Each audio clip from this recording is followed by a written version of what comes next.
বরিশালে বেতন বোনাসের দাবিতে পরিচ্ছন্ন কর্মীদের ধর্মঘট, সড়কে আবর্জনার স্তূপ। বরিশালের 10 আইনজীবীর হাইকোর্টে নিঃশর্ত ক্ষমা প্রার্থনা। বরিশালের নিষেধাজ্ঞা অমান্য করায় আটক 12। আল আকসা মসজিদ বন্ধ, 8 মুসলিম দেশের তীব্র নিন্দা।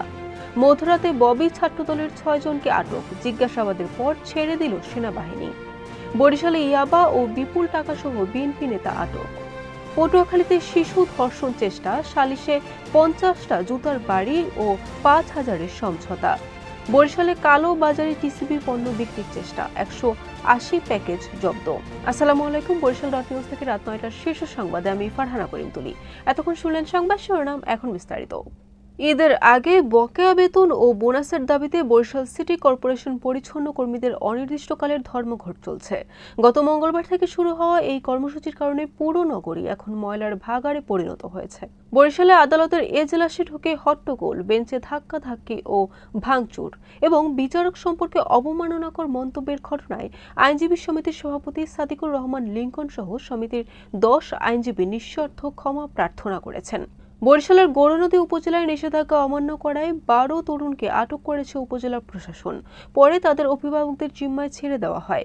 বুধবার সন্ধ্যার পর উপজেলার বিভিন্ন স্কুল কলেজ প্রাঙ্গণে অভিযান চালিয়ে তাদের আটক করা হয়।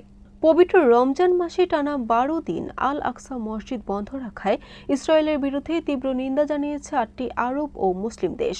দেশগুলো হলো কাতার, জর্ডান, ইন্দোনেশিয়া, তুরস্ক, পাকিস্তান, সৌদি আরব, মিশর এবং আরব আমিরাত।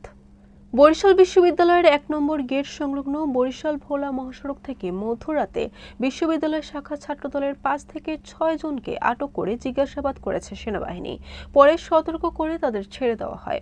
বরিশালের বাবুগঞ্জে ইয়াবা ও মাদক বিক্রির টাকা সহ এক বিএনপি নেতাকে আটক করেছে মাদকদ্রব্য নিয়ন্ত্রণ অধিদপ্তর।